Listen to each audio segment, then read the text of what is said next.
वाणी अमृतमय सुलगिनगी ज्योति ब्रह्म बोधायिनी मिलगी ज्योति ब्रह्म बोध। श्री राम जय जय राम।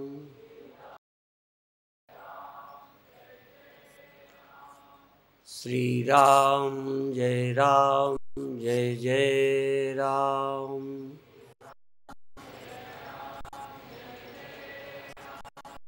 श्री राम जय राम।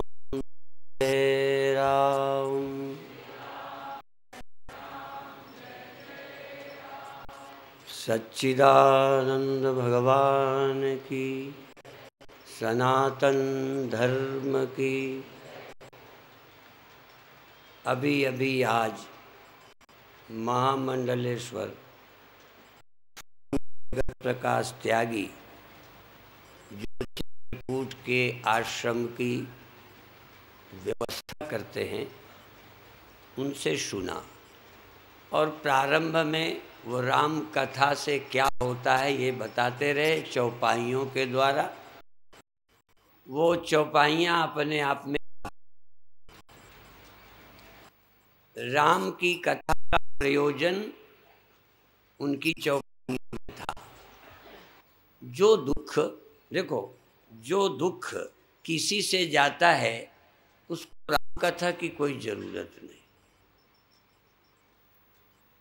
पहले अक्षरशः सुने, भूख लगे, भूख का कष्ट आपको भोजन से चला जाता है, सब आप करते ही हो। रोग का कष्ट दवा से चला जाता है, करते ही हो, हम भी करेंगे। हम कथा करते हैं, हम भी। ठंडी का कष्ट कपड़े से जाता है,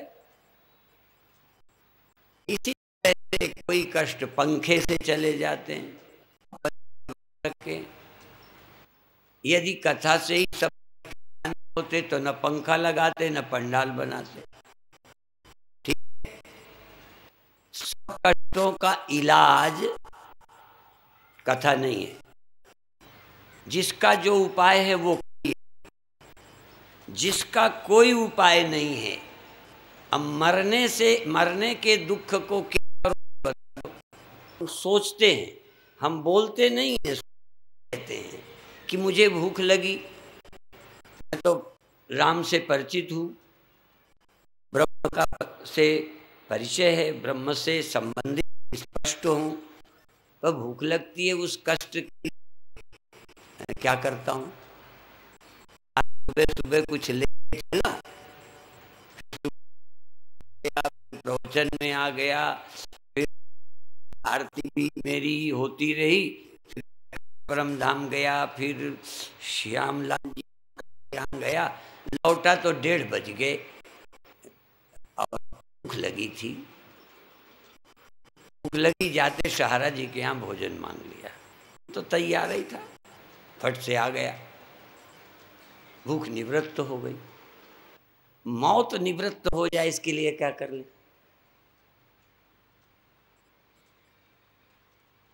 इसलिए राम की कथा सिर्फ से नाली में कोई 1 रुपया गिरा तो कहते हे राम भगवान यदि रुपया मिल जाए, हे राम भगवान रुपया। अब राम नाम तो नाली के रुपया निकालने में लगाते। कई बार लोग कहेंगे जुकाम ठीक हो जाए, अब जुकाम का इलाज मैं करूं,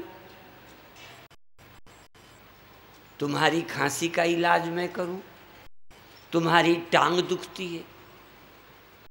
इसलिए पहले वेदांत कथा का अधिकारी हुए है जिसको थोड़ा विवेक है, कौन चीज कहां से मिलेगी। सब कि मुझे सोने का हार खरीदना, या इतनी अच्छी दुकान में कहे मुझे 2 किलो आलू, कहेगा बेवकूफ, कहाँ सोने की दुकान है, आलू खरीदने, इतनी भी समझ नहीं। तो कथा सुनने के पहले आ जाए कि कथा में क्या मिलने वाला। राम कथा, परमात्मा की कथा, परमात्मा की याद संपूर्ण सृष्टि की दृष्टि को बाधित कर देती है, सारी सृष्टि। और ये क्यों? कथा सुनी क्यों है? कौन सा दुख? जन्मता हूं, मर जाऊंगा, मैं एक अधूरा हूं, पूरा हो जाऊं, इस बुद्धि की भूख, पेट की नहीं, इस बुद्धि की भूख को मैं पूरी हो जाऊं, मैं अल्पायु हूं, अमर हो जाऊं, इस उसके लिए मेरी कथा सुनो। कि ये गुस्सा क्यों आता है, इसके लिए भी मैं बताता हूं क्या। एक दिन मैं इंदौर में ही था, बड़वानी जाना था, रास्ते में ही स्वामी नित्यानंद जी का मवई धाम से फोन आया, जो वहाँ का विद्यालय देखते हैं। फोन आया कि शंकराचार्य ने ये लिखा है, चित्त शुद्धये कर्म न तो वस्तुपलब्धये। चित्त की शुद्धि के है कि वस्तु की मुक्ति की प्राप्ति कर्म नहीं है। फिर और कर्म से चित्त अशुद्ध नहीं हो, यद्यपि कर्म स्वयं मैल लगा देता है। कर्म करने से एक संस्कार रूपी मैल मन में चढ़ जाता है, तो सफाई से कर्म करना, ऐसी कुशलता, योगा कर्मसु कौशलम, ऐसे कर्म करो चित्त मैला ना हो बल्कि शुद्ध हो गए। कर्म करने से यदि कर्म की वासना बढ़ती है, फल के पाने की लिप्त बढ़ती है, तो तुम्हारा कर्म तुम्हें अशुद्ध कर रहा है। कर्म द्वारा तुम लगे हो तो चित्त शुद्ध नहीं हुआ और अशुद्ध हो गया। कर्म करके ये समझ आना चाहिए कि कर्म से प्राप्त होने वाला सुख, मान तुम्हें पूरा नहीं करेगा। इसलिए कर्म तो करो, पर उससे कोई आशा न करो। इसलिए निष्काम कर्म से ही चित्त शुद्धि होती है, सकाम कर्म से चित्त अशुद्ध होता है। सकाम कर्म से फल की प्राप्ति हो सकती है, ध्यान रखो। सकाम कर्म करने से फल की प्राप्ति होती है, पर उससे चित्त शुद्धि नहीं होती। चाहे गौशाला बनाओ, चाहे विद्यालय बनाओ, चाहे धर्मशाला बनाओ, चाहे सम्मेलन करो, अच्छे से अच्छा काम करो, पर यदि तुमने किसी कामना की पूर्ति के लिए किया है, तो कामना की पूर्ति होने पर भी शुद्ध नहीं होगा। क्यों? आपको फिर पूर्ति की इच्छा होगी और एक कर्म, लंबे कर्म जाल में जाओगे। इसलिए ब्रह्म प्राप्ति के लिए, मुक्ति प्राप्ति के लिए, आत्म प्राप्ति के लिए कर्म नहीं, कर्म है चित्त शुद्धि के लिए। शुद्धि की पहचान क्या है? समझ में आ जाए कि कर्म से मिलने वाला पद, धन, सुख नित्य नहीं है, इसमें पागल मत। मिलता है, लगता है तो सावधान रहो। यही कुशलता है कि मिलता तब भी अंदर भरने की चेष्टा मत करो, तो ये व्यर्थ है। जैसे हमें मिलता है, देखो थोड़ी हमें नहीं मिलता क्या, आप अंदाज लगाओ, हमें मान नहीं मिलता, मिलता है। पर यदि प्रवचन भी मान पाने के लिए करेंगे तो हमारा चित्त शुद्ध होने के बजाय अशुद्ध होगा, और वह चित्त अशुद्ध बार बार कामना मान की पैदा करेगा, और जहाँ जनता कम होगी तहाँ हम बैठे होंगे। समझ में आएगा। अब एक बार बड़ा सम्मेलन कर दिया, कहती ना, बहुत दिन से कहते थे बड़ा सम्मेलन, अब बड़ा हो गया। एक जगह हरिद्वार में, सच्ची घटना है, एक हमारे बहुत मित्र संत थे और बड़े ही त्यागी, बड़े ही, तो अमीर लोग उनके शिष्य बन जाते, जैसे यहाँ अपन सहारा जी। अब क्या है, बड़े बड़े लोग शिष्य बन जाते, तो वो जब भी काम करते हैं बड़ा करते हैं, छोटा करने में उनकी रुचि नहीं होती। तो हुआ क्या, एक भक्त गया कि मेरी ओर से भंडारा करो, तो 1 लाख से ऊपर तो उन संत आश्रम में किया भंडारा, और 11-11 हजार आश्रम के आम संतों को और उनको दिया। जो 1-1, 2-2 हजार संत रोज भोजन करते हैं, जहाँ रोज, उनको 500-500 रुपया दक्षिणा दिया। अब संत लौटे, 2 तरह के थे, एक तो बहुत खुश हुए, खुश तो सभी हुए, समझदार भी खुश तो हुए और नासमझ भी खुश हुए। तो पर समझदार आके हमारे आश्रम में बोला कि इन्होंने तो हमारा दिमाग खराब कर दिया, अब कहीं जाएंगे भंडारे में 500 तो मिलना नहीं, तो अब 100 भी मिलेंगे थोड़े लगेंगे, और 10 वाले तो बेकार ही लगेंगे। अब तो तुम्हें आनंद देकर रोज का आनंद नहीं कर दिया। पर ये बात समझदारों को समझ आती है, मूर्ख तो बस भूलता रहता है। जो भी सुख तुम्हें मिला है वो दे के जाएगा, मान अपमान दे के जाएगा, लाभ हानि दे के जाएगा, और जीवन मृत्यु दे के जाएगा। पर जिन्होंने पाकर मूर्खता सत्य की ओर बढ़े, ज्ञान से उस वस्तु को पाना चाहा, कर्म से नहीं, उनके चित्त शुद्ध हुए और उनको वो वस्तु मिल गई। तुम्हें मान, हमें नहीं मिलता, तुम क्यों ले? अब लेना तुम लोग। एक संत को किसी ने गाली दी, अब जब गाली दी तो दूसरे आ गए सहानुभूति में कि बहुत बुरा हुआ आपके साथ। कहते क्या हुआ? कहते उन्होंने आपको गाली दी, तो हमने तो ली नहीं, उन्होंने दी हमने नहीं ली, तो जिसकी है उसी के पास वापस चली गई। आप मान दें, आप अपने लाभ के लिए मान दें। अभी सुबह के कार्यक्रम में सूर्यकांत जी कह रहे थे कि आप जयकार करो, ये बोलो, ऐसे करो, प्रणाम करो। क्यों? कहते थे स्वामी जी को खुश करने के लिए।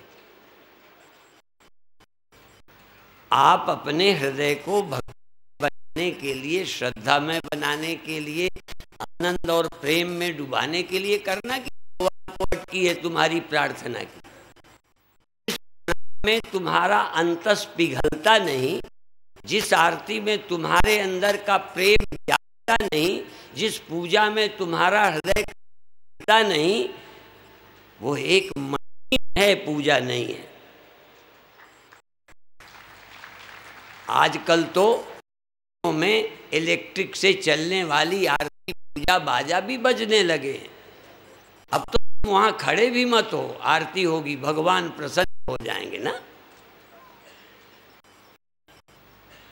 देखो, विज्ञान हमें बहुत कुछ अच्छाइयां दी हैं, तो बर्बाद भी कर रहा है विज्ञान। तो तुम खुद आरती करके आनंद, वो आनंद गया। फिर भगवान को शौक है पूजा का, भगवान को भोग लगा आनंद अनुभव करते थे। तो इसमें था कि थोड़ा बाह्य सुख जाए, या इंद्रियों के विषय के बजाय भक्ति परक सुख। एक जाती है, स्त्री है, धन है, माँ। और जब आप प्रार्थना करते हैं, भक्ति करते हैं, तो उसमें कोई पेट में अन्न तो जाता नहीं, या मिला नहीं, फिर भी आप खुश हो रहे। जो प्रार्थना में खुश हो सकता है। और तो और बार बार एक बात ज्यादातर भक्त कहते हैं, पापी हूं, मैं कमियों का भंडार हूं, और भगवान कहकर मैं इस योग्य नहीं, कामी हूं, क्रोधी हूं, लोभी हूं, अभिमानी हूं, ऐसा कहकर भगवान हमने अंतर हल्के हो जाते। और यदि आप इतना स्वीकार करके हल्के हो जाते हैं, तो पापी होना पुण्यात्मा होने से ज्यादा अच्छा है।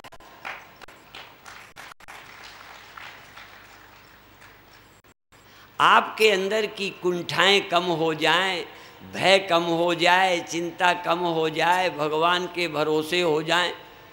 दो मार्ग हैं, एक भक्ति मार्ग और एक ज्ञान मार्ग। तत्प्रधान भक्ति मार्ग है, त्वम प्रधान ज्ञान मार्ग है। तत्त्वमसि, तत् माने वह, त्वम माने तुम। अब वह ऐसा है, वह ऐसा है, वह ऐसा है। जब अभी त्यागी बोलते तो मैं आनंद लेता था। देखो फर्क है। जब राम कथा की महिमा थी, मुझे एक लाइन भी, एक शब्द भी गलत नहीं लगा।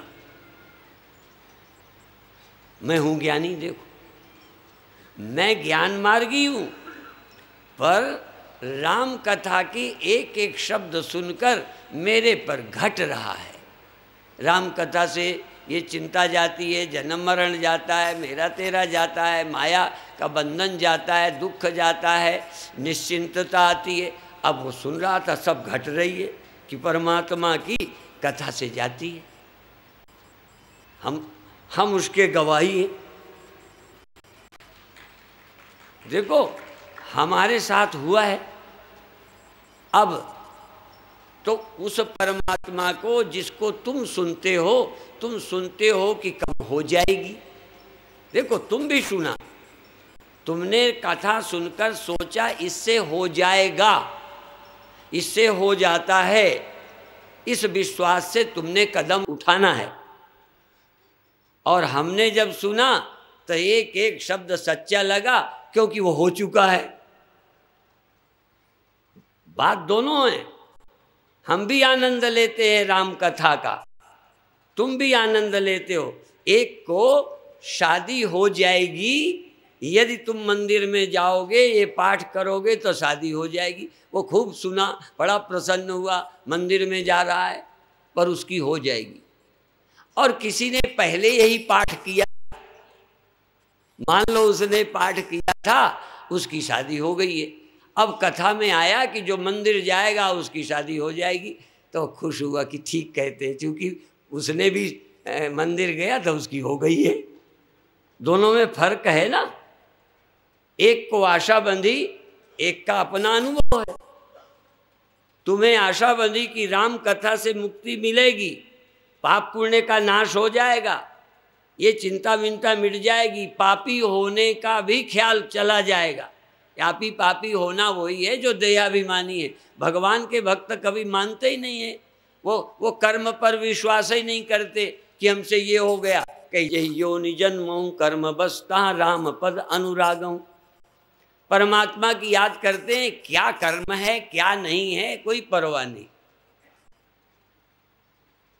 कर्मों से हम मुक्त होते ही नहीं, वो तो भक्ति से मुक्ति मिलती है, वो भक्त हैं बस।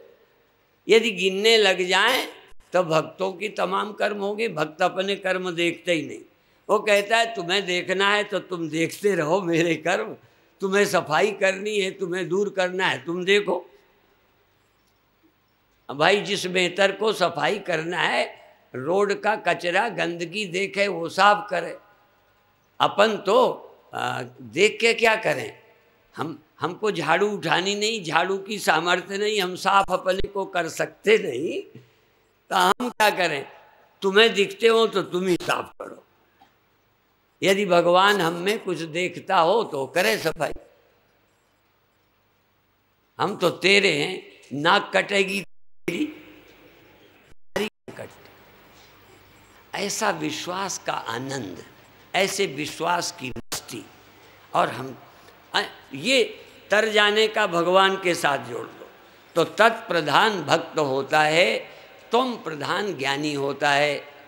अब एक शब्द, जगत का सर्वाधिष्ठान, सर्वोपादान, सर्वोपादान, परमात्मा सारी सृष्टि का उपादान है। परमात्मा सृष्टि का अभिन्न निमित्तोपादान कारण है। परमात्मा, उससे सब हुआ है। अब ये सुनने के बाद भी किसी को, चाहे कोई दुनिया का मजहबी हो, तत्प्रधान भक्त ही होगा। सारी सृष्टि भगवान से हुई है, विश्वास करता है, आनंद लेता है, निश्चिंत रहता है। पर उससे कहो भगवान तुझे मिला है? किसी से। मैं ये नहीं कहता कि तुम मेरी कथा सुनकर मान लो, मैं तो पूछता हूं, कोई ये बताए कि सृष्टि का उत्पन्न करता जिससे सृष्टि हुई है, हम मानते हैं कि हमें कभी मिला हो, जिससे होती है। अब देखो, जो उदाहरण हम देते हैं, पानी से लहर होती है, पानी में रहती है, पानी में समा जाती है, उसमें तुमको पानी दिख रहा है। मिट्टी से बर्तन बनते हैं, रहते हैं, मिट जाते हैं, तुम्हें मिट्टी दिख रही है। जगत सृष्टि, ये सारा जगत उससे हुआ है, हुआ तो दिख रहा है, होता दिख ही नहीं रहा, कहाँ से हो रहा है, कौन कहाँ रहता है वो। और ये भी कहते हैं सब में रहता है, तब भी दिखता नहीं। ये बात, वेदांत क्या नई बात कहना चाहता है? दो, पहली चीज तो जिससे उत्पन्न, यदि सब सृष्टि उत्पन्न होती है जिससे, मान लो सब मिट्टी के बर्तन मिट्टी से हुए हैं। अब ये बात किसी घड़े ने सुनी तो उसे सब मिट्टी से हुए हैं, ये बात सुन करके ये प्रश्न उठना चाहिए कि मैं किससे हुआ हूं। अब जब घड़े ने सोचना शुरू किया कि मैं किससे हुआ हूं, तो देखते देखते देखते पता चला कि मुझ में है, जिससे घड़ा हुआ है वो यहीं रहती है। और अंत में हुआ वाला हिस्सा और जिससे हुआ, दो है वहाँ, जो हुआ और जिससे हुआ। अंत में एक और गहरी बात है जो वहाँ नहीं होती उदाहरण में, उसको ये पता चला कि घड़ा हुआ है और मैं तो खुद मिट्टी हूँ। ये कैसे मान लें हम घड़ा हैं या मिट्टी? जो महानुभाव पूछते थे ना, कौन निकल जाता है और ब्रह्म ज्ञान किसे होता है, उस प्रश्न की गहराई का उत्तर है। प्रश्न तो सचमुच गहरे हैं। अब तुम, जागृत चैतन्यता रोज उत्पन्न होती है, देह छोड़ो, चैतन्यता रोज उत्पन्न होती है, चैतन्यता प्रतिदिन खो जाती है। जो उत्पन्न हो और जो खो जाए उसमें मैंपना। आपका मैंपना किसमें है? जो जगता है मैं जागा हूं, मैं सोया था, मैं ऐसा था, अर्थात जो हो रहा है, जो आपके अनुभव में आया, उस अंश में मैंपना है अज्ञानी का मैंपना। अपन क्या कहना चाहते हैं कि यदि उत्पन्न होने वाली एक अवस्था स्वप्न हुआ, ये सबको मालूम है, स्वप्न होते हैं कि रहते हैं 24 घंटे? बोलो, होते हैं ना। घड़ा हमेशा रहता है कि बनाया जाता है? मैं इसलिए पूछता हूं कि उसमें ज़्यादा सोचोगे तो डरोगे बोलने में। वैसे बोलो जरूरी नहीं है, पर बोलने से मैं अंदाज लगा लेता कि मैं समझा पाया या नहीं। मैं आपकी परीक्षा नहीं करता, मैं अपने प्रवचन की कसौटी करता हूं कि जो मैं कहना चाहता हूं तुम्हारे गले उतरा कि नहीं, बस इतना सा मतलब है। बाकी तुमसे पूछने से मेरा कोई मतलब नहीं है। पर अब जो उत्पन्न होता है कुछ देर रहता है फिर खो जाता है, वो किसी के आधार पर, जैसे घड़ा मैंने बताया, ऐसे ही स्वप्न उत्पन्न होता है, स्वप्न रहता है, स्वप्न खो जाता है। तो कोई होना चाहिए जिससे हुआ हो, और कोई होना चाहिए जो स्वप्न के खो जाने पर बचा हो। तो मैं खोया वाला हिस्सा हूं या बचा वाला हूं? यदि खोया वाला हूं तो मैं हुआ हूं, और बचा वाला हूं तो मैं सत्य हूं। ये मैं ऐसे नहीं बोलता, मैं फिर दावा करता हूं, कोई विश्व का व्यक्ति तार्किक यदि वेदांत को झुठला दे तो मैं अपना मजहब या सिद्धांत छोड़कर उसका चेला बनूंगा। और दूसरी बात, वो बने न बने, पर कहता यही हूं कि या तो यदि मेरी बात सही निकले तो वो अपनी मान्यता छोड़कर मेरा चेला बन जाए। चेला बनाने का शौक नहीं है, इससे मेरा भला नहीं होगा, उसके चेला बनने से उसका भी भला होगा, और उसके जुड़े चार और इष्ट मित्र दोस्त भी जो तेरे चक्कर में पड़े हैं वो भी छूट जाएंगे। हर मजहब अपने को सत्य कहकर आपको चेला बनाने में लगा है, पर वो कहता है हम जीव हैं। यदि तुम जीव हो तो जीव कितनी देर जागा रहा, कितनी देर स्वप्न में रहा, कितनी देर जागृत में रहा, कितनी देर सोया रहा, इसका गवाही कौन है?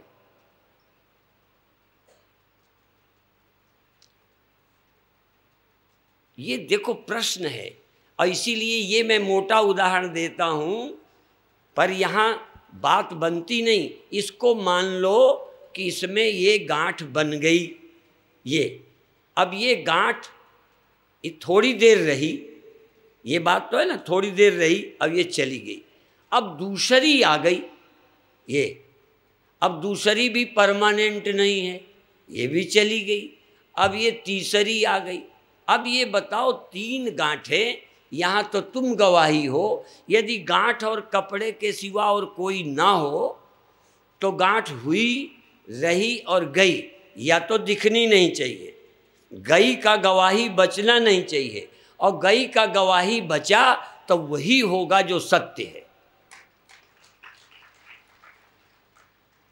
बचने का जो स्वप्न चला गया, जिसने स्वप्न देखा कि हुआ, जिसने स्वप्न देखा ये हुआ, और जिसने देखा अब चला गया, यदि वो भी चला जाए तो गवाही बचेगा स्वप्न का? गवाही बचा नहीं, जिसने देखा वो बचा नहीं, वो चला गया, तो मेरे स्वप्नों का गवाही मेरा बाप होगा। आज मैंने संभल के तुम्हारा बाप नहीं कहा, नहीं तो ऐसे ही कहता, पर तुम्हारा बाप कहता तो थोड़ा तुम्हें बुरा लगता, अपना बाप कह दिया तो कोई बात नहीं। जान के मैं कह रहा हूं कि यदि मैंने स्वप्न देखा और स्वप्न नहीं रहा, और यदि स्वप्न के समय मौजूद सत्य मैं, यदि मैं भी उसके साथ जाता, तो स्वप्न के खो जाने के बाद उनके न रहने की गवाही कौन देता? और उसके बचने का गवाही मैं हूं या तुम्हारी माँ, तुम्हारा बाप, तुम्हारा भाई, तुम्हारा गुरु या तुम? इसलिए मेरे सिवा मेरे स्वप्नों के होने का और खो जाने का मैं गवाही हूं। सच कहूं, यदि मेरे से भिन्न भगवान है तो वो भी मेरे स्वप्नों का गवाही नहीं है। मेरे स्वप्नों का गवाही मैं, स्वप्न असत्य, मैं सत्य। इसी तरह जागृत हुई और देह हूँ, मैंने देह को मैं देखा, जागृत में ये मेरा है देखा, और ये फिर सो गए, ये मैं मेरा गया, पर ये याद रह गई मुझे स्वप्नों में, मेरे गुरुदेव का शरीर छूटा, और 20 साल बाद अचानक मुझे स्वप्न आया कि गुरुजी आए मेरे एक आश्रम का शिलान्यास करने। जब आए तो मैं खुश, अब मुझे ये भी याद कि गुरुदेव का तो शरीर छूट गया था। छूट गए के समय उस गुरु के होने का संस्कार मेरे अंदर, और अब गुरु आ गए उसका, ये सब का ज्ञान किसे?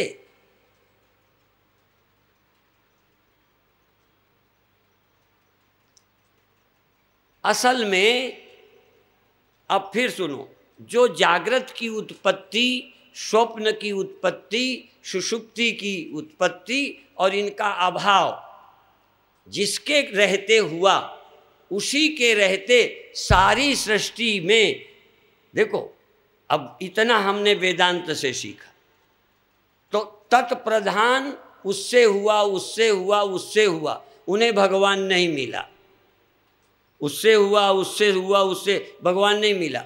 और हमने वेदांत के द्वारा कि जिससे सब कुछ हुआ है उसी से तो यहाँ सब हो रहा है। और यहाँ किससे हो रहा है? यहाँ मैंने देखा कि मुझसे स्वप्न हुआ, मुझसे जागृत हुआ, मुझसे सुषुप्ति हुई, मुझसे मेरे रहते क्या क्या हुआ और मैंने देखा। तो यहाँ का हुआ मुझसे, तो वाक्य के हिसाब से जिससे एक हुआ है उसी से ब्रह्मांड हुआ है, और जिससे ब्रह्मांड हुआ है उसी से एक हुआ है। तो मुझे मिल गया जिससे सब हुआ है।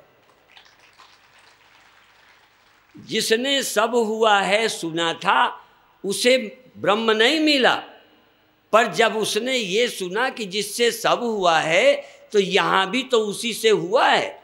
और यहाँ का होना, देह किससे दिखा, स्वप्न किससे दिखा, ये देह है, ये संसार है, किससे दिखा? मुझसे दिखा जागृत अवस्था में, मुझसे दिखा स्वप्नावस्था में, मुझसे नहीं दिखा सुसुप्तावस्था में। अब ये नहीं दिखना, आज छोटे छोटे बच्चे दीक्षा लेने आए, मैं सहारा जी के घर में बुला लिया, वहीं आ जाओ, छोटे छोटे बच्चे। मैंने उनसे एक बात पूछी, बच्चे जल्दी समझ लेते क्योंकि बच्चे अभी किसी मजहब में नहीं फंसे। जब किसी मजहब में आदमी फंस जाता है तो मेरे गुरुदेव कहते थे कन थुक्का, कन फुक्का, कन थुक्का। वो कहते हैं आपके कान में थूक दिया, मंत्र दे दिया, अब आप और कुछ सुनने को तैयार ही नहीं है। असल में बिना गुरु के तो समझ नहीं सकते, पर ये भी बता दूं, यदि गलत गुरु मिल जाए तो जो समझ सकते थे वो भी अब नहीं समझ सकते। इसलिए मैं कहता हूं, उन बच्चों से मैंने पूछा ऐसे करके कि ये देखो, ये दिखता है ना? हाँ। फिर मैंने एक चीज़ ऐसे कर दी, ऐसे ऐसे पर्दा लगा दिया। हमने कहा अब इधर वाली चीज़ दिखती है? कहते नहीं। तो मैंने कहा नहीं दिखने का ख्याल किसके अंदर है कि नहीं? वो जिसको नहीं दिखता वो मौजूद है या गैर हाजिर है? नहीं दिखने का काम मेरी मौजूदगी में हुआ, तो स्वप्न मेरी मौजूदगी में दिखा, कुछ दिखा, अब वो नहीं दिख रहा। तो जब नहीं दिख रहा तो मैं मौजूद हूँ नहीं देखने के लिए कि नहीं हूँ? बच्चों ने कहा मैं मौजूद हूँ। उसके न देखने के लिए मुझे नहीं दिख रहा है, तो क्या मैं गैर हाजिरी में कहूँगा मुझे नहीं दिख रहा? मुझे नहीं दिखने का मतलब कि मैं वहाँ मौजूद हूँ। नहीं दिखने का कारण जिनके माध्यम से दिखता था वो माध्यम बिगड़ गए। जैसे मुझे आप देखते हो, यदि आँखों में पट्टी बांध दूँ तो तुम्हें दिखाई पड़ूंगा? तो तुम मौजूद नहीं हो। न दिखने का कारण आँख में पर्दा आया, आँख बंद हो गई, आँख बिगड़ गई। जागृत अवस्था में जगत दिखता है तुमको, जागृत में जगत तुमको दिखता है। यदि जागृत अवस्था न रही तो जगत नहीं दिखता, तो तुम नहीं हो। परिवर्तन अवस्था में हुआ या तुम में? जैसे, हाँ, और मैं बोलता हूँ, अभी मैं तुमको ऐसे देख रहा हूँ, मैं अपना पिछला भाग नहीं देख रहा। एक मैंने शीशा ऐसे लगाया, ऐसे, अब ऐसे शीशा लगाने से पीछे का पर्दा मुझे दिखने लगा। इतना तो समझ आएगा ना, पीछे का पर्दा मुझे आगे शीशा लगाने से दिखने लगा। अब मैं शीशा लगा के बता सकता हूँ, एक एक चीज को पूछो ये क्या तो बता दूंगा, ठीक है ना। अच्छा, अब शीशा हटा दिया तो दिखना बंद हो गया, तो क्या गया, मेरी आंखें। जिस माध्यम से मैं पीछे देखता था वो माध्यम हटाया है, आंखें तो मेरी जहां की, ये बात तो समझ आई। तो जहां आंखें शीशे से पहुंचती थी, बिना शीशे के नहीं पहुंचती पर आंखें हैं। ऐसे ही मैं चैतन्य जगत को जिसके थ्रू देखता था, वो उसका एंगल, और भी बताऊं, शीशा ऐसे है, ऐसे एंगल करूंगा ऐसे तो वो दिखने लगा, ऐसे एंगल किया तो इधर दिखने लगा। चेंज क्या किया, शीशे का एंगल। तो बुद्धि का, वृत्ति का एंगल जब जागृत में था तो जगत दिखा, बुद्धि का एंगल, वृत्ति का एंगल चेंज होकर स्वप्नों में तो स्वप्न दिखने लगा, और नींद में एंगल लय कर दिया तो जगत या स्वप्न न दिखने लगा, तो उसमें मैं बिगड़ गया। असल में मैं का कोई विचार ही नहीं करता, जैसा दिखता है माने जा रहे, माने जा रहे, माने जा रहे। और कहाँ तक समझाऊं, अभी मैं अलीराजपुर बीते साल गया, एक भक्त के घर में ठहरा, और मेरी साइज का एक बड़ा शीशा लगा था। बड़े साइज के लोग लगाते हैं, पहले तो अपने लोगों को शीशे ही नहीं थे, होते थे तो सस्ता छोटा सा ले लेते थे। स्त्रियां तो छोटा अपना पर्स में डाले रहती, दिन में कई बार देखना पड़ता है। अच्छा, अब वो शीशा लगा था, वही मुझे लेटा दिया। अब देखा एक चिड़िया उधर से आई, चोंचे मार रही, फिर आई, फिर चोंचे मार रही, फिर यूं कर रही, यूं कर रही। जैसे चिड़िया के सामने छाया बनती है, तैसे ही तुम्हारे सामने भी बनती है। फर्क ना तो शीशे में है, ना आंखों में है, छाया पड़ने के नियम में है अंडरस्टैंडिंग। बच्चे को आनंद से देख करके फिर रख लेते हो, तुम्हें नहीं रखता वो मुंह कहाँ चला गया फलाना। शंकराचार्य कहते हैं, यथा दर्पणा भाव आभास हानिर मुखम विद्यते कल्पनाहीनमेकम तथाधि वियोगे निराभास को यह शनित्योपलब्धि स्वरूपो हम आत्मा। जैसे दर्पण के अभाव होने पर मुख की हानि नहीं होती, मुखाभास, मुख की प्रतीति नहीं रहती, मुख की प्रतीति खोती है, मुख नहीं। ऐसे ही बुद्धि के न रहने पर चैतन्यता की प्रतीति, चैतन्याभास, मुखाभास माने मुख का आभास, भासने लगना, मुख भासने लगता है, दिखने लगता है। वो दिखना चला जाता है, शीशा हटाने से मुख नहीं जाता। ऐसे ही अंतःकरण के सो जाने से चैतन्यता का भासना बंद होता है, चेतन न मरता है न जाता है। और शीशे के आते चैतन्यता फिर आके खड़ी हो जाती है। या तो शीशा रख दो या पर्दा डाल दो, दिखना बंद। पर कुछ लोग समझते हैं ये कि मुंह गायब हो जाता है, कहीं कोई गायब नहीं होता। तो ये जो मैं है, मैं दो हैं, एक मालूम पड़ने लगने वाला मैं, एक मालूम न पड़ने वाला व्यापक मैं।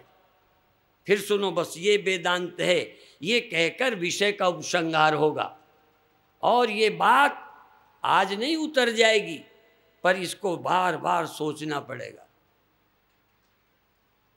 अब मान लो 3-4 शीशे लगा दें, 3-4, तो तुम इसमें भी दिख रहे, तुम इसमें भी दिख रहे, तुम इसमें भी दिख रहे, और 2 हटा दो तो 1 रह गए, 3 हटा दो तो 3 चले गए। 3 हो क्या? जो दिखते हैं वो हैं क्या?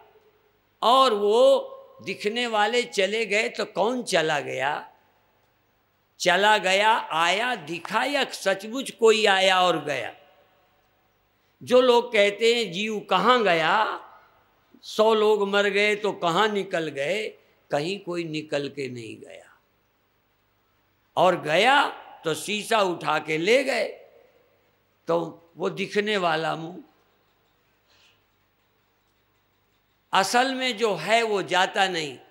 इसीलिए उपनिषद कहते हैं अचलो यम सनातना। अपने ग्रंथों को भी तो सुनो, जो अपने आप पढ़ते हैं वो नहीं समझ सकते। आत्मा अचल है, जब चलती ही नहीं तो जाएगी कैसे? ये मैंने तो नहीं लिखा, मैं तो सिर्फ व्याख्याता हूं, मैं सिर्फ उसको स्पष्ट करने वाला हूं। और जितना लिखने वालों ने मेहनत की होगी उससे ज्यादा मेहनत मैं समझाने में कर रहा हूं। क्यों? यदि वो सत्य स्पष्ट नहीं होगा तुम उसे अफीम कहकर छोड़ दोगे, बकवास कह के छोड़ दोगे। हिंदू धर्म में अरे सब ऐसे ही लिखा है, ये गप्प लिखी है क्योंकि तुम्हें भी लगती है। उन्होंने लिखा है कि तुम में बंधन है नहीं, जन्म मरण है नहीं, तुम्हें लगता है। अब तुम अपने अनुभव को तो छोड़ नहीं सकते, ग्रंथों को ही गाली दे सकते हो। एक लोमड़ी अंगूर के गुच्छों के पास गई, उचक उचक के पहले खाने की कोशिश की, वो खा तो पाई नहीं, लौट चली। किसी दूसरे ने पूछा क्या बात है, अंगूर नहीं, कहते खट्टे हैं। जिन बेवकूफों को उपनिषद समझने नहीं आया उन्होंने उपनिषदों को बकवास कह दिया, हिंदू धर्म को व्यर्थ कह दिया। तो तुम्हारे कहने से हो जाएगा व्यर्थ। उल्लुओं को सूर्य नजर नहीं आता, सूर्य के रोशनी में उल्लुओं को दिखता नहीं। इसलिए नीति का श्लोक है, दिवा पश्यति नो लूका। दिन में उल्लू को नहीं दिखता नहीं, दिन में उल्लू को नहीं दिखता और रात को कौओं को नहीं दिखता। पर नीति कहती अपूर्वा कोपि काम अंधो, ये एक विलक्षण अंधा है। काम आतुर, क्रोध आतुर, महत्वाकांक्षी, मान के पाने में उत्सुक आदमी न दिन में देखता है न रात, उसको दिखता ही नहीं है।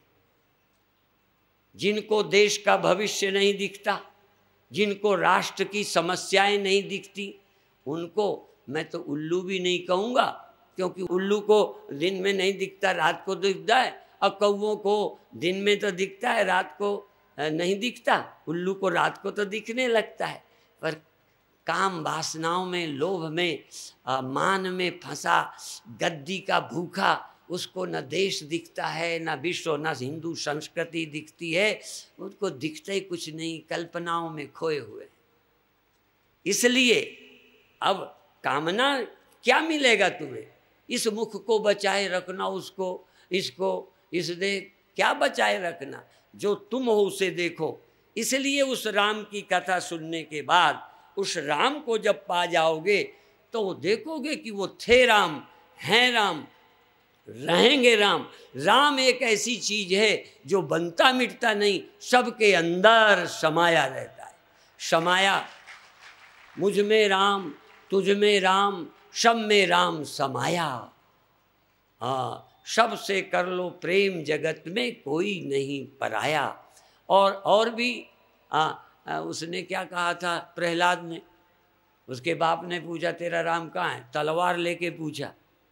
हमसे तो चाकू लेके पूछो तब भी घबरा जाएंगे। तलवार लेकर प्रहलाद से बाप पूछता है तेरा राम कहाँ है? तो कहता अच्छा, सबसे पहले नहीं कहा, कहता है मुझ में। प्रहलाद कहता है मुझ में, फिर कहता है तुझ में। अब देखो, प्रहलाद को अपने में भी दिखता है और अपने बाप में भी दिखता है और खड्ग में भी और खंभे में भी दिखता है। देखो, जिसको दिखता है सब में दिखता है, नहीं दिखता तो अपने में भी नहीं दिखता और कहीं नहीं दिखता। यही मैं कहना चाहता हूं मैं अभी ये गारंटी नहीं करता कि आज तुमको दिख जाए, पर देखने का ढंग है। पहले तो ये सोचो कि वो शब में है, और शब में है इसका मतलब तुम शब के बाहर हो क्या? यदि सब बर्तन मिट्टी से बने हैं तो किसी बर्तन को ये सोचने की जरूरत मुझ में होगी कि नहीं? मिट्टी होगी। और फिर ये पूछे घड़ा बना है या मिट्टी पैदा हुई, वो पैदा हुई या घड़ा पैदा हुआ? तो ढूंढो, इसमें देह पैदा हुआ, इंद्रियां पैदा हुई, मन पैदा हुआ, बुद्धि पैदा हुई, जागृत स्वप्न सुषुप्ति चैतन्यता पैदा हुई और खोती है। रोज देखा है कि चैतन्यता आती है और चली जाती है। जागृत रोज होता है। ऐसा एक आदमी ढूंढो जिसकी जागृत बनी रहती हो, और ऐसा बताओ जिसकी जागृत जाने के बाद आती ना हो। ये रोज आती जाती। तो कोई ऐसा है जो बना ही रहता है। जो बना रहता है वही परमात्मा यह है, और जो यहाँ बना रहता है वही परमात्मा सारी दुनिया में बना ही रहता है। वो कभी नहीं मरता। ये नहीं कि दुनिया में अमर है, मेरे अंदर मरता है। और ये बात भी, जो मेरे अंदर नहीं मरता यही सत्य है जो किसी के अंदर नहीं मरता। और मिलेगा तब, देखो है सब जगह, पर कभी भी जब मिलेगा तुमको तुम्हारा मैं का आश्रय। मैं दो हैं, हमारे संत बोला करते हैं, फिर सुन लो, मैं की ममता छोड़कर मैं की करिए जांच, जो मैं सबसे परे हूँ 3, 4 और 5। अब जागृत में इस जगने में मैंपन है कि नहीं? जैसे इस कपड़े की मैंपन, कपड़ा ना होकर गांठ को कहे मैं हूँ, और कहाँ हूँ? यहाँ, इधर नहीं, इधर नहीं। तुम भी कहाँ हो? तुम मंच में हो? अच्छा, तुम वहाँ हो? नहीं, तुम भी एक जगह हो, तुम भी एक गांठ हो। जरा ध्यान रखना, ये यहाँ है। अच्छा, 3 बातें यहाँ देखना। बस इसमें मेरा वेदांत हो जाएगा, फिर इस सम्मेलन का प्रसाद बटेगा। ठीक है? देखो मैंने 3 लगाई, दूर वालों को नहीं दिखता होगा क्योंकि दूर वाले मुझे ही नहीं दिख रहे। ठीक है, ये 3 हैं। अच्छा ये बताओ, किसी तरफ से गिन लो, इधर पहली, फिर दूसरी, फिर तीसरी। जहां पहली है वहां दूसरी है? बोलो नहीं। जहां तीसरी है वहां पहली नहीं है, सब अलग अलग रहती है। ठीक है? अच्छा, इनमें से कोई सदा रहने वाली है?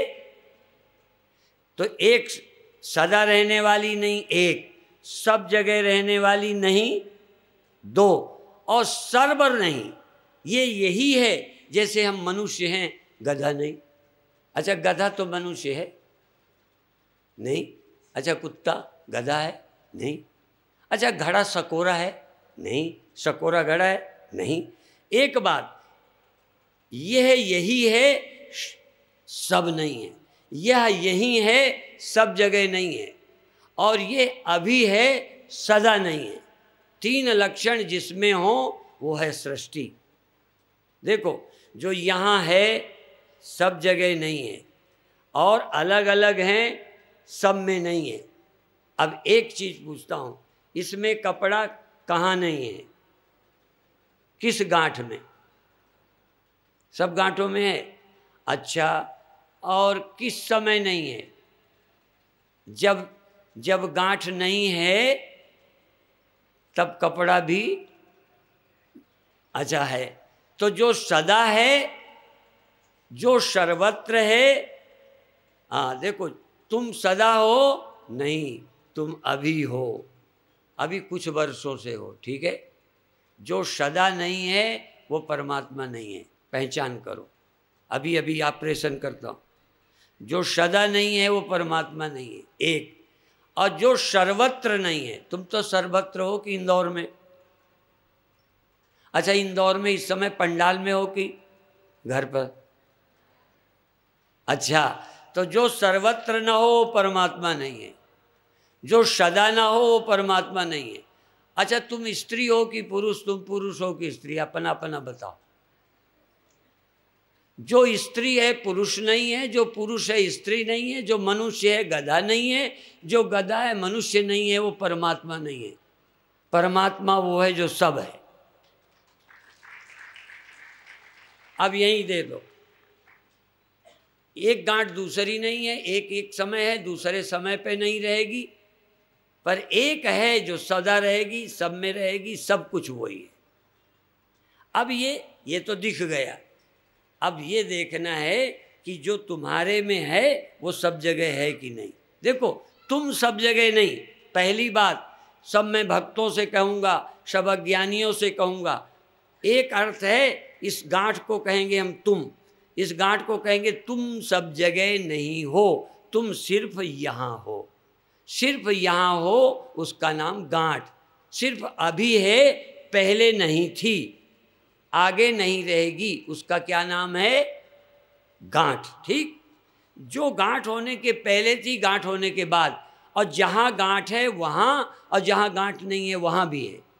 अच्छा, अब तुम्हारा मैं वहाँ है कि मंच में है, अब मेरा मैं मंच में है, अब मेरा मैं आदमी है, औरत नहीं है, मेरा मैं जानवर नहीं है। ठीक समझ में आ रहा?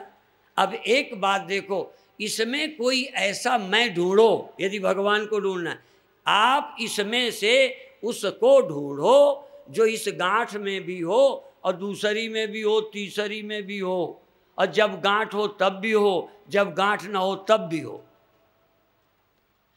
तो इसमें तो मिल जाएगा, यहाँ तो चलो मिल गया।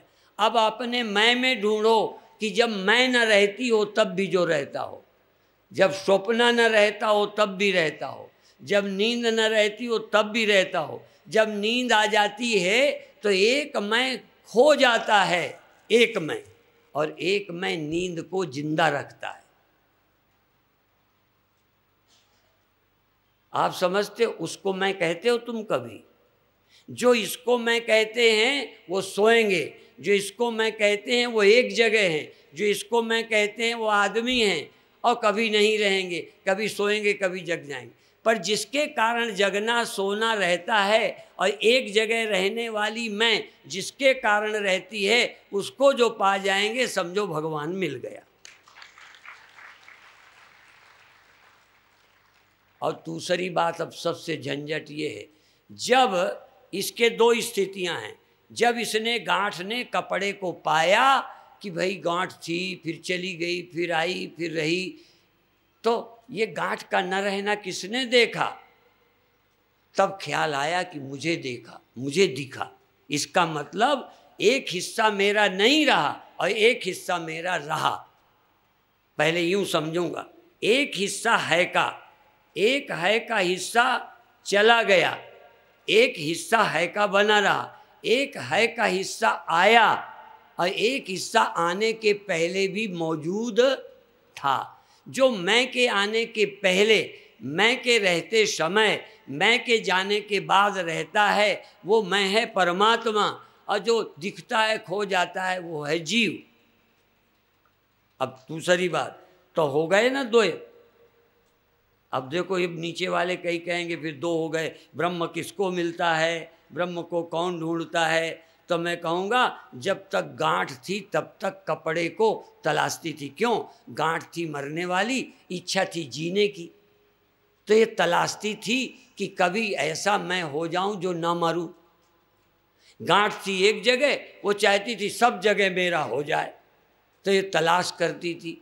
तो जब ढूंढते ढूंढते, खोजत खोजत हे सखी, रहो कबीर हेराय, बुंद समानी सिंधु में सो कत हेरी जाए। अंत में ये गांठ ढूंढते ढूंढते जब गई तो कपड़ा मिला, गांठ तो मिली नहीं। कई लोग कहते फिर द्वैत हो गया।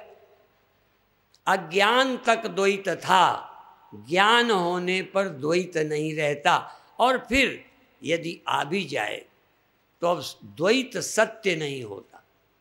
द्वैत होता है पर वो मिथ्या होता है, सत्य तो अद्वैत ही होता है। इसलिए विशिष्टाद्वैत, शुद्धाद्वैत, केवलाद्वैत, हाँ, ये अद्वैत माने ये अनेक दिखता हुआ भी तीन के हो जाने पर भी एक ही बना रहा है, हुआ नहीं, त्रैत नहीं, दिखता है। तो दिखने से क्या फर्क पड़ता है? तो जब तक इंद्रियों के अनुसार देखते हो तब तक जगत सत्य है, द्वैत सत्य है। जब थोड़ा शास्त्र के अनुसार दृष्टि बनाकर देखोगे तब ब्रह्म सत्य है, जगत मिथ्या है, द्वैत मिथ्या है। इस तरह से ही सद्वितीय सत्य को खोजकर धीरे धीरे इससे क्या मिलेगा?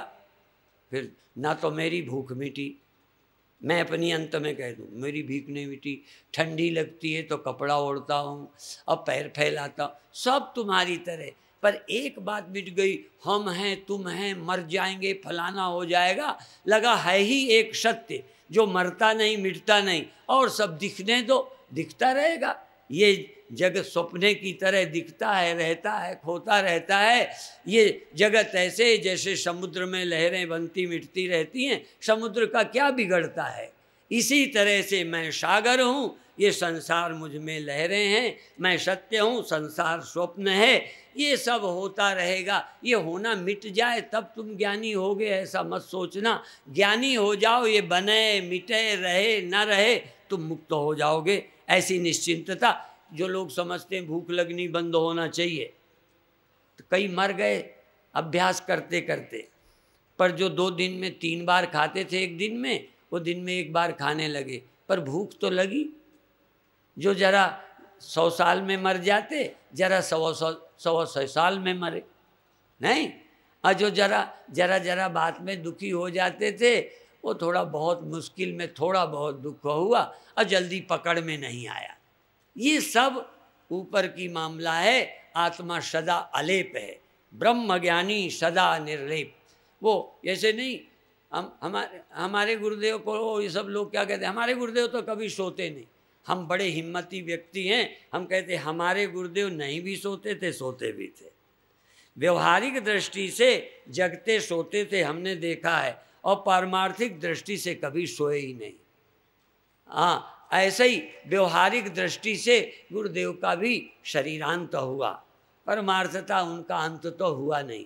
इस तरह से दोनों बातों का समन्वय करना सीखिए, नहीं प्रैक्टिकल के चक्कर में मर जाओगे। अब कोई मैं अपने ब्रह्म ज्ञान को प्रैक्टिकल करने के लिए आपके सामने अमर होना सिद्ध करना चाहता हूँ।